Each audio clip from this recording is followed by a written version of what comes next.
crazy. You're hot, you're so amazing. So hot, just keep moving your body. Oh honey, honey, honey, just keep on acting naughty. Baby, please don't stop. Everything just happens for a reason.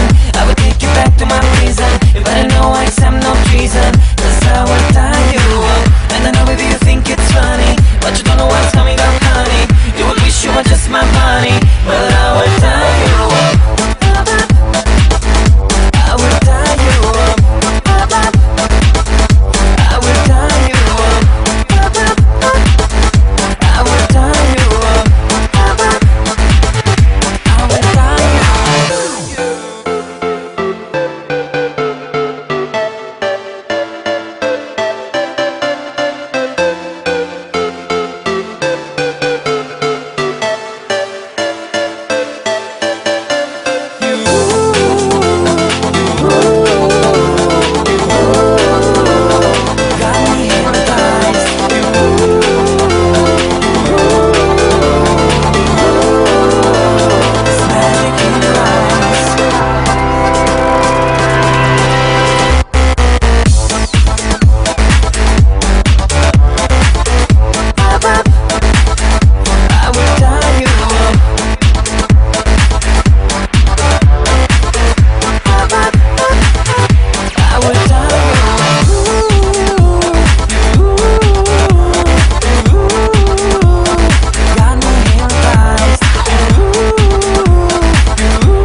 Hey guys, this is Rick Kelly from Parkour Visions. I'm the head coach here, and I'm here today to talk about barefoot training and parkour.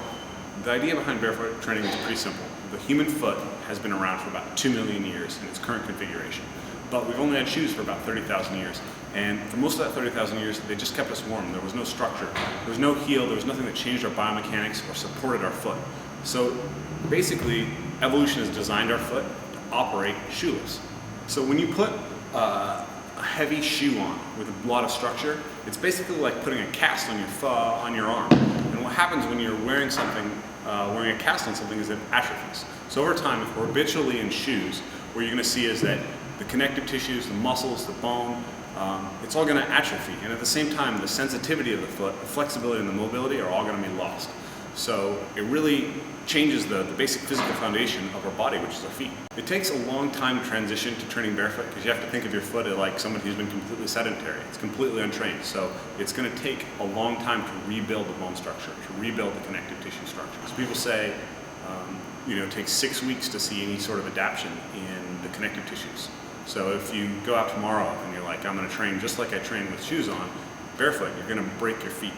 You have to think of this as something that's literally going to take years to completely transition towards having the strength to train as much as possible barefoot. To start the transition, what you want to do is you want to be barefoot as much of the time as possible. A lot of people wear shoes when they don't need to wear shoes. If you're walking around in your house, be barefoot. If you live or if you work at a place that is amenable to it, be barefoot or wear a shoe that's really minimalist while you're walking around at work. Once you get sort of comfortable with that, you can start incorporating barefoot training into your warm-up, right?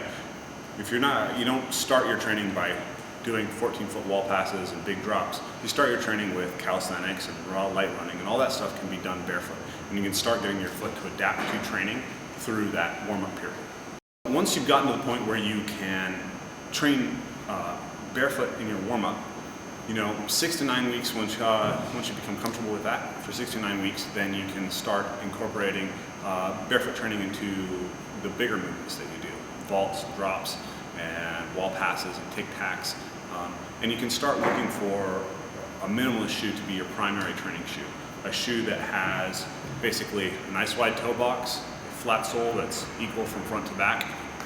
That's going to be the type of shoe that you want. You have to think of shoes like tools, or they're performance enhancing equipment. If you want to do the biggest jump to a nice hard surface, a shoe with some padding is going to help. Sometimes if you're training on stuff that's slick and bare feet, a shoe like a Vibram that has some rubber underneath it is going to be helpful. So it can definitely help you perform better to wear shoes, but in the long run, training as much as possible in a sort of barefoot way is going to make you a stronger, better athlete. What we're looking for in a minimalist shoe and a shoe that doesn't mess up our biomechanics is we want a shoe that doesn't have an elevated heel. So an elevated heel is going to change your biomechanics a lot. So we want a shoe that has it's the same height front to back. We want it to be super flexible. We want it to be grippy, obviously, for parkour. And we want it to have a nice wide toe box so that your toes aren't scrunched together, so they can exercise full mobility and move around properly. Yeah, one of the things we hear a lot from people is, you know, the best guys are wearing these shoes and they're doing these huge drops and these things, and I want to be able to do that. Well, your body is capable of being stronger if it's built off of a barefoot foundation. And the fact that there are some people who have built themselves up on top of it just reflects the fact that most people train in bad shoes right now. So there's a much bigger talent pool of people who are training in KOs and K-Swisses than there are people who are training in minimal shoes right now. And yeah, if you want to take a huge drop, you're not going to feel it in your feet as much in a big fat shoe. But in the long run, you are going to feel it in your knees, and your body's going to break down. And a lot of those guys are in a lot of pain from that. Your foot, it has more mechanoreceptors, which are nerves that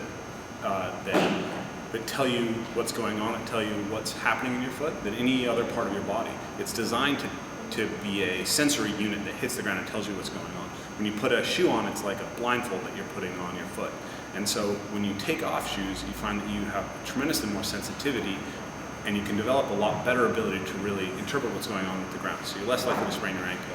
You can land precisions better. You can do all sorts of things better by being barefoot.